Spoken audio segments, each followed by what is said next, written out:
Guys, இன்னைக்கு நான் என்னோட தமிழ் ஃபேமிலிக்கு இந்த குழம்பு, ரசம், சாம்பார் இதெல்லாம் பார்த்து போர் அடிச்சனால இந்த தாய் ரெட் கறி நான் செஞ்சு காட்ட போனேன். தாய் ரெட் கறி வெஜிடபிள்ஸில் செய்யலாம், சிக்கனில் செய்யலாம், ஃபிஷ்ஷில் வந்து போன்லெஸ் ஃபிஷ் வச்சு அதை ஃப்ரை பண்ணிட்டு அதுக்கப்புறமா இன்கார்பரேட் பண்ணுவாங்கன்னு நினைக்கிறேன். நான் அதை செஞ்சதில்லை. இன்றைக்கி நான் பண்ண போகிறது ரொம்ப ஃபேமஸான ஒரு நான்வெஜ்ஜு ப்ரான் வந்து ஒரு 1/2 கிலோ எடுத்துருக்கேன். இந்த தாய் ரெட் கறின்னு உங்களுக்கு கிடைக்கும், ஓகேயா? அது வந்து ஜெப்டோ எல்லாத்துலேயுமே கிடைக்குது. இதில் வந்து ஒரு வாட்டி நான் ஏற்கனவே இதை ட்ரையல் பண்ணி பார்த்துருக்கேன். அதனால தான் நான் தைரியமாக இந்த பதிவு போடுறேன். ஸோ 1/2 இருக்குது. நான் சொல்ல போகிற கணக்கு வந்து 200 ml ஆஃப் தேங்காய் பால் வச்சு. நீங்கள் தேங்காய் பால் வீட்லேயே கூட நீங்கள் தேங்காவை துருவி அதை வந்து சுடு தண்ணியில் போட்டு அரைச்சி, இது ஏன் வந்து இதை எடுக்கிறேன்னா அது வந்து ஒரு ஃபஸ்ட்டு பால்னு சொல்லுவாங்கல்ல, அதுதான் நிறைய இருக்கணும். செகண்ட் பாலில் வெஜிடபிள்ஸை வேக வைப்பாங்க அவங்களும் கூட தாய்லாண்டில். கிட்டத்தட்ட இது நம்ம இந்தியன்ஸுக்கு, இன்ஃபேக்ட் நம்ம தமிழ் ஃபேமிலிஸ்க்கு ஏன் பிடிக்கும்னா இதில் போடுற இன்க்ரீடியன்ஸ்லாம் முக்கால்வாசி நம்ம தமிழ் மரபு குக்கிங்கில் யூஸ் பண்ணுற விஷயங்கள்லாம் இருக்கிறனால தான்.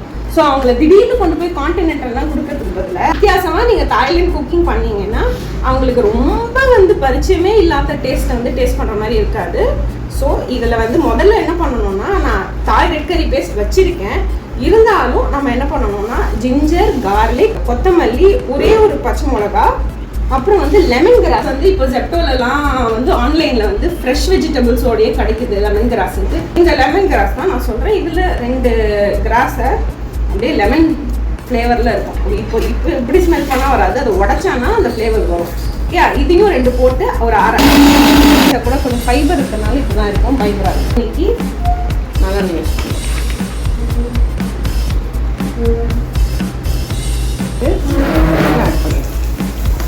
ஆட் பண்ணும்போதே வீடெல்லாம் மணக்கும். இதில் என்ன வெஜிடபிள்லாம் போடுறேன்னு பார்த்துக்கோங்க. இதில் ரெட் கேப்சிகம் போடுறேன், நீங்கள் க்ரீன் கேப்சிகமும் போடலாம், பீன்ஸு, கேரட்டு, ப்ராக்கலி. அப்புறம் இதில் இன்னொரு விஷயம் போடுறேன். இது என்னென்னு பார்த்துருக்கீங்களா? இது நம்மளோட சுண்டக்காய் தாங்க. அவங்களும் அவங்க சுண்டக்காவை போடுவாங்க.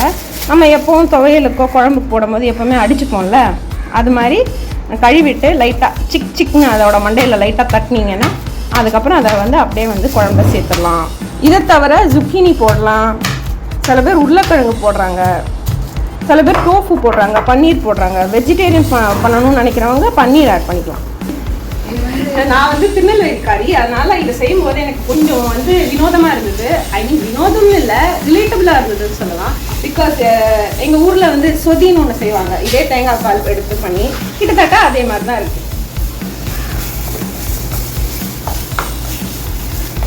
அதில் இஞ்சி பூண்டெல்லாம் வராது. ஓகே, நம்ம இந்த வெஜிடபிள்ஸை எங்கள் அம்மா கூட வெட்டி வச்சு அருமையான வெஜிடபிள்ஸை இதில் ஆட் பண்ணுவோம். Since prawn takes very less time to cook, முதல்ல வெஜிடபிள்ஸை குக் பண்ணிடும். இதை நல்லா ஓரளவுக்கு வதங்குற வரைக்கும் இதை வந்து சாட்டே பண்ணணும். இப்போ ப்ரானை போட்டாச்சு. ஆக்சுவலாக 300 கிராம்ஸ் தான் இருக்கும்னு நினைக்கிறேன் ப்ரான்ஸு. போதும் அவ்வளோ வெஜிடபிள்ஸுக்கும் இவ்வளோ ப்ரானுக்கும். ப்ரானை போட்டு நல்லா மிக்ஸ் பண்ணி விட்டுருங்க. அப்புறம் போட வேண்டிய உப்பு போட்டுருங்க. கொஞ்சம், அதாவது கண்ணாடி மாதிரி இருக்கிறது கொஞ்சம் ஒப்பேக்காக ஆகணும், கொஞ்சம் டார்க் ஒயிட்டிஷ் ஆகணும். அது வரைக்கும் இதை வந்து நல்லா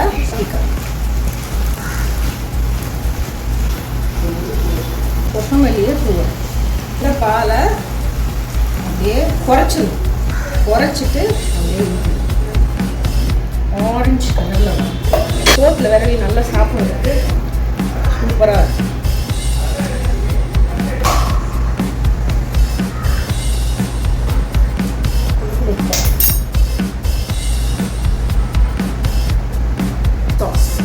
இது சூப்பர் மார்க்கெட்டில் கரைக்கிற ஒரு விஷயம் தான். ஆனால் இதில் ஒரு வகையான கவிச்சி ஸ்மெல் வரும். But use it judiciously, it will enhance the taste. அதாவது ஒரு ஸ்பூன், ஒரு ட்ராப் எக்ஸ்ட்ரா ஆட் பண்ணாலே போதும். ஒருவேளை உங்களுக்கு வந்து கருவாடோட ஸ்மெல்லாம் பிடிக்கும்னா நீங்கள் அதை நிறைய ஆட் பண்ணிக்கலாம். எப்போவுமே கொஞ்சம் ஆட் பண்ணிவிட்டு அதுக்கப்புறம் டேஸ்ட் பண்ணி பாருங்கள். ஒரு புது விஷயம் யூஸ் பண்ணுறீங்கன்னா இதெல்லாம் தான் அந்த ஆத்தென்டிசிட்டி ஆஃப் த அந்த ஃபிஷ், ஐ மீன் அந்த தாய்க்கறியை வந்து மிகைப்படுத்தி காட்டும். அவங்க ஆக்சுவலாக இதில் எக்ஸ்ட்ராவாக ஷ்ரிம்ப் பேஸ்ட்னு ஒன்று ஆட் பண்ணுவாங்க தாய்லாண்டில். அது ஒன்றும் இல்லை, இந்த எறாவை வந்து கருவாடு மாதிரி ஆக்கி அதை வந்து பூண்டு மிளகாத்தூளோட அரைச்சி ட்ரை பண்ணிடுவாங்க, அந்த பொடியை ஆட் பண்ணுவாங்க. ஸோ அதுக்கு பதில் ஃபிஷ் சாஸ் மட்டும் எனக்கு கிடச்சதுனால நான் அதை ஆட் பண்ணியிருக்கேன். உங்களுக்கு இந்த சாம்பல்னு சொல்லுவாங்க, அந்த தாய் சாம்பல், அதெல்லாம் எங்கேயாவது கிடைக்கும்னு உங்களுக்கு தெரிஞ்சிருக்குன்னா சென்னையில் எனக்கு கீழே கமெண்ட்டில் வந்து ஷேர் பண்ணுங்கள். கொதிக்க ஆரம்பிக்கிறதுக்கு கொஞ்சம் கூட்டி வைக்கலாம். இந்த நடுவில் அப்படியே கொதிச்சு வரும். கொதிக்க ஆரம்பித்தோன்னா கம்மி பண்ணிவிட்டு அரை லெமன் புழிஞ்சு விடுங்க. உங்களுக்கு புளிப்பு பிடிக்கும்னா அரை லெமன், எனக்கு புளிப்பு கொஞ்சம் நல்லாவே பிடிக்கும், அதனால் ஒரு லெமன் ஆட் பண்ணுறேன். அப்புறம் ஆஃப் பண்ணிடுங்க. லெமன் ஆட் பண்ணணும், ஆஃப் பண்ணிடுங்க. பாஸ்மதி ரைஸை வேக வச்சு அது மேலே ஒரு கரண்டியை ஊற்றி நல்லா மூக்கு பிடிக்க சாப்பிட்டு பாருங்கள், வேறு லெவலில் இருக்கும்.